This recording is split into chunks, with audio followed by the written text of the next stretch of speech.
Carbocation कार्बोएनायन के बारे में बताएंगे। तो कार्बोकैटायन में क्या होता है ना, देखो पहला मैं बता रहा हूँ कार्बोकैटायन के बारे में। कैटायन यानी कार्बोकैटायन का मतलब ये है कि कार्बन के ऊपर प्लस का साइन आगा, ठीक।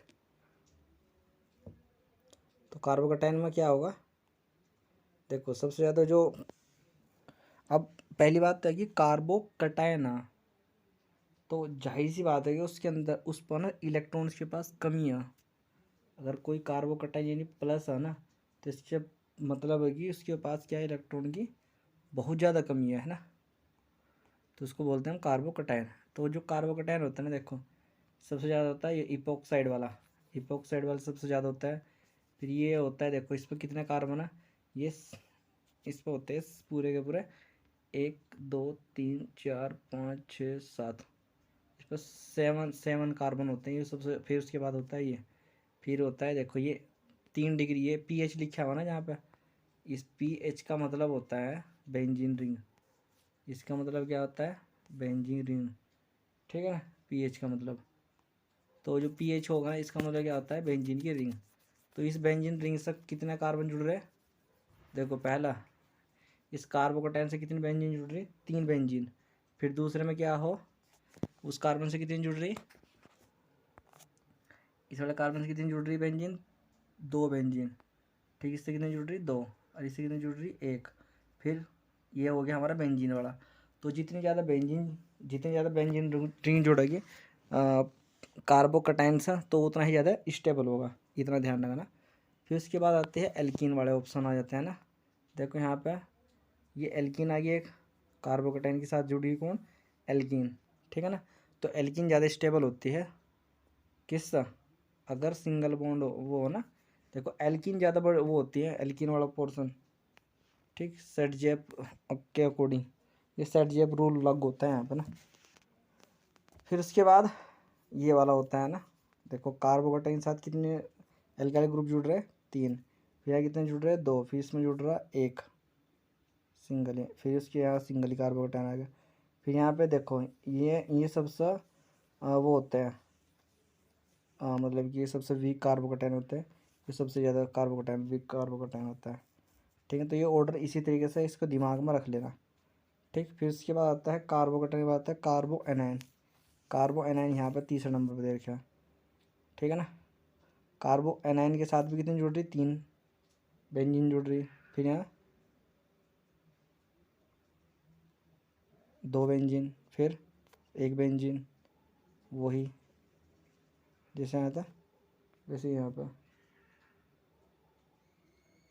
ठीक है, कार्बोकैटायन में।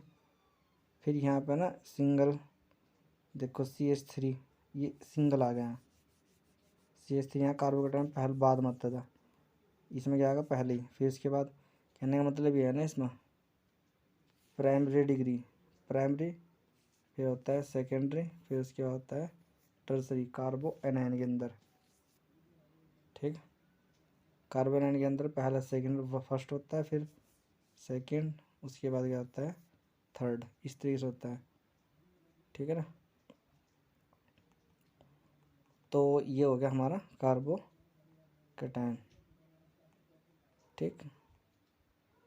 अब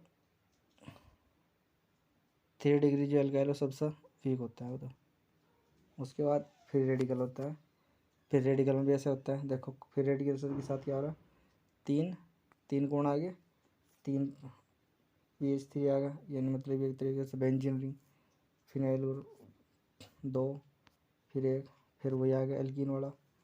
फिर यहाँ कितना होगा देखो, फिर रेडिकल किसी तरह होता है कार्बोकैटायन की तरह, यहाँ 3 आया 3 डिग्री एल्कीन, फिर 2 डिग्री, फिर उसके बाद कितना 1 डिग्री और सिंगल, फिर ठीक है ना। तो ये होगा हमारा क्या, फ्री रेडिकल। तो फिर रेडिकल किसके जैसा लगा, फिर रेडिकल एक तरीके से किसके जैसा होता है, इसके जैसा, कार्बोकैटायन जैसा, वही तो बिल्कुल देखो एकदम बिल्कुल स्ट्रक्चर ऐसा ही है। तो फिर रेडिकल और कार्बोकैटायन एक जैसे होते हैं, और जो कार्बोनाइन होता है वो उसका जस्ट उल्टा होता है, एक एक जहाँ होता है बस जस्ट उल्टा निचली साइड में होता है। जब एल्कीन की प्राइम डिग्री, दूसरी डिग्री और थर्ड डिग्री, वहाँ अंतर आता है थोड़ा सा, बस इसको इसी तरीके से याद करने की कोशिश करना, ठीक है। देखो अब ना मैं एक चीज़ बताऊंगा इसमें, जो कार्बोकैटायन होते हैं ना ये, इसके इंटरमीडिएट जो मैंने बताया क्या, कार्बोकैटायन क्या होता है ना, उसके अंदर उसका कार्बन प्लस होता है, तो उसमें होते हैं 6 इलेक्ट्रॉन। कितने होते हैं? 6 इलेक्ट्रॉन, यानी 2 इलेक्ट्रॉन की कमी। फिर बताया गया क्या, फ्री रेडिकल बताया गया, उसमें उस पर क्या होते हैं, 7 इलेक्ट्रॉन होते हैं। फिर कार्बिन किसे कहते हैं, कार्बिन पर कितने इलेक्ट्रॉन होते हैं? 6 इलेक्ट्रॉन होते हैं। ये इंटरमीडिएट होता है ना, 2 इलेक्ट्रॉन की कमी होती है इसमें भी। ये इसी तरह से क्वेश्चन होता है भाई, ठीक। जो कार्बिन होता है ना, कार्बिन इंटरमीडिएट होता है, जब रिएक्शन होगी ना तो इंटरमीडिएट बना गया। तो ये सिंगलेट भी होता है, ट्रिपलेट भी होता है ना। तो सिंगलेट वाला स्ट्रक्चर होता है इसका ऐसा, sp2 हाइब्रिडाइजेशन होगा और डायमैग्नेटिक होगा, बेंट शेप होगी इसकी, ठीक। जो ट्रिपलेट इसका स्ट्रक्चर होता है वो लीनियर होगा इसका स्ट्रक्चर, यानी sp स्ट्रक्चर होगा, और पैरामैग्नेटिक स्ट्रक्चर होगा इसका। इसी तरीके से याद कर लेना, क्वेश्चन इसी तरीके से हो जाएंगे। फिर नाइट्रीन है, नाइट्रीन क्या होता है, सिंगलेट स्ट्रक्चर होता है, और इसके पास क्या होता है, 6 इलेक्ट्रॉन। सिंगलेट और ट्रिपलेट यानी 6 इलेक्ट्रॉन होते हैं इस पर, 2 इलेक्ट्रॉन की कमी रहती है। देखो 2 इलेक्ट्रॉन की कमी नाइट्रीन में भी कमी है, कार्बन में भी कमी है 2 इलेक्ट्रॉन की, और 2 ही इलेक्ट्रॉन की कमी किसमें, कार्बोकैटायन कार्बिन और नाइट्रीन, इन तीनों में 2 इलेक्ट्रॉन की कमी, और फिर रेडिकल में 1 इलेक्ट्रॉन की कमी, ठीक है ना। अब ये है इलेक्ट्रॉन रिच इंटरमीडिएट, इनके तो पास क्या था, इलेक्ट्रॉन की कमी थी। अब इनके पास क्या होगा, इलेक्ट्रॉन की अधिकता। जैसे कि कार्बो एनायन यानी कार्बन एनायन है ना, तो इसका खुद का कितना था, इस पर 1 इलेक्ट्रॉन, 8 इलेक्ट्रॉन होते हैं इस पर कितने होते हैं इलेक्ट्रॉन, 8 इलेक्ट्रॉन। नेगेटिव चार्ज भी होगा उस पर, ठीक है। फिर होते हैं बेंजाइन, ये भी इंटरमीडिएट ही बनेगा बेंजाइन। इस पर भी कितने होते हैं, 8 इलेक्ट्रॉन होते हैं, अनस्टेबल होता है, highly reactive pi bond electron, ठीक है ना। तो ये मोस्ट इम्पोर्टेंट इंटरमीडिएट थे कार्बोकैटायन।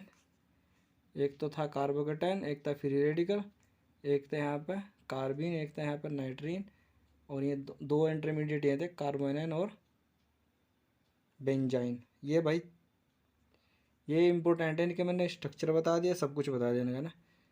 तो ये रिएजेंट और इफेक्ट तो हो गए कंप्लीट सारे के सारे।